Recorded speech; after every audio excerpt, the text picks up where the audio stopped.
Favorite Samuel L. Jackson movie? Go.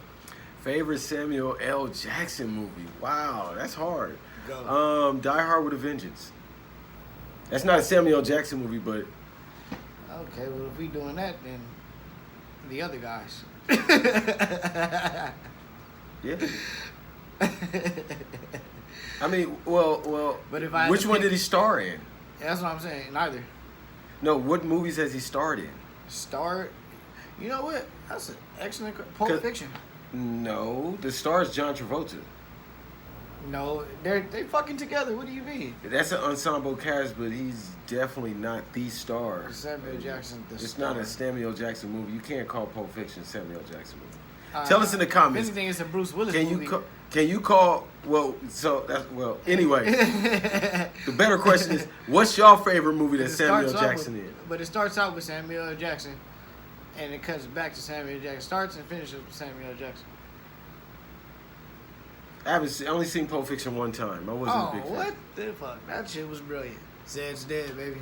Zed's dead. Hey, tell us what's your favorite Samuel Jackson movie? What was yours? If you can find a starring one. I can't think of one that he. A Time to Kill.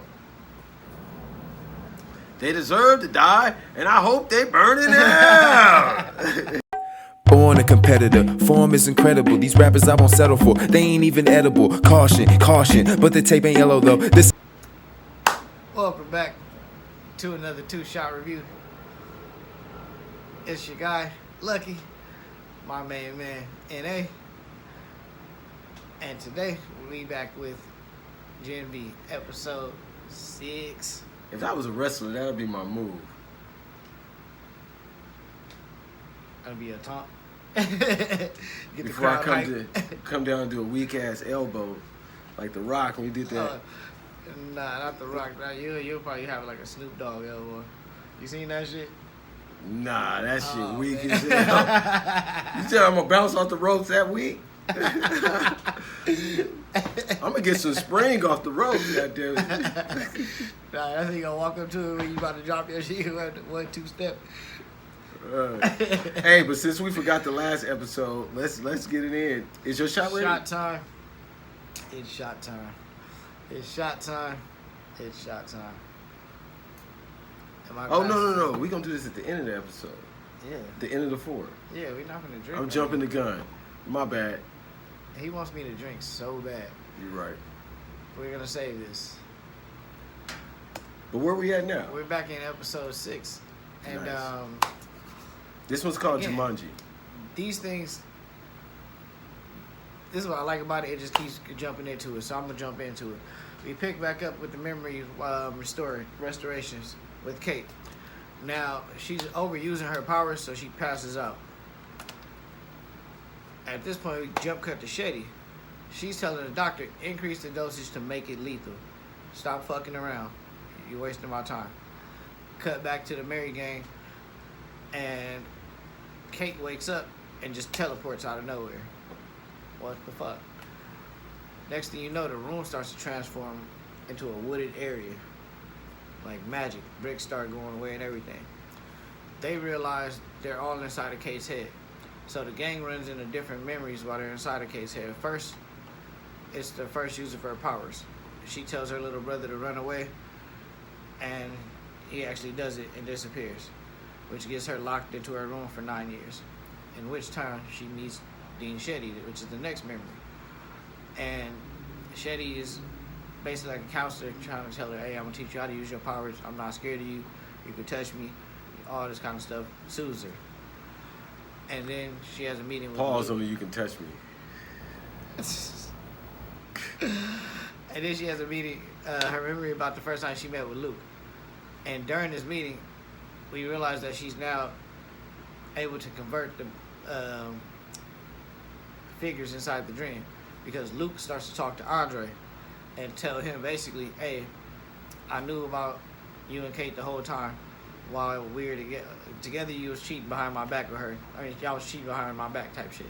So he starts to show him memories of all the times that they got together and were saying like it was wrong and so on and so forth. Next, we have memories from Jordan.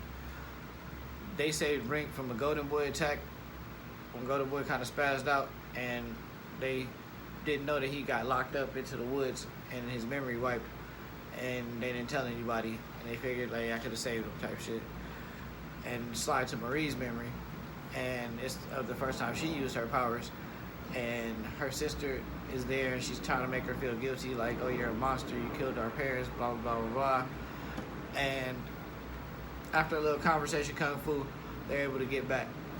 Now, Shetty has a meeting with the doctor. She says, hey, make the virus lethal. He's like, I got you. Look. Shows her the patient. Patient's done. And she tells him, all right, we'll not make it contagious. And now he's like, hey, this shit's wild and beyond me. And that is the end of episode 6. Told you we was going to make it quick. So episode 6, that one is called Jumanji. Because of the whole Woody, the going to a different place in the wood things. And this one is sort of like, basically takes place with majority in Kate's mind. And while you're going through the episode, you get to learn a little bit more about each character and their backstory. So they do a really good job of building on each character and, you know, giving you some little clues about each of their powers. And this one, particularly Kate, and how her powers work and what she's able to do.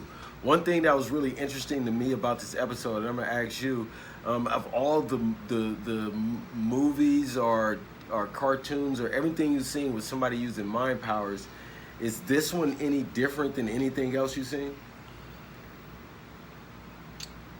Yes and no. The closest thing to this would be if you ever saw Heroes and Officer Matt Parker. Mm-hmm. Yeah, his powers. But they don't have to like look down and give you some weird stare. It's more of a push or touch type of thing. Right. I like that better because if you feel like you're in their mind, like you're doing one thing and then boom, next thing you know it's a star wipe. You know what I'm saying? You're somewhere else. So it is interesting. It is definitely interesting the way they use powers in this one. Yeah, I had a good time with this episode though. I like where it's going. I like how Shetty's pushing the issue. Like, wrap this shit up, B. And then get to it. Also, I like how you can start to see more of the comparisons with characters from The Boys and characters from this show, and they're starting to expose their motivation. So we know the Dean had family killed in that plane crash. And the plane crash happened with The Boys, so if you know about the plane crash, you know. And now these are her motivations. Yeah, we not there yet, bro. That's in the next episode. God damn. They didn't... Yeah, it's next episode. They're in the woods still. They just got out. Oh, yeah, they're still in her mind. So that at the end, the conversation with Kung Fu gets out of her mind.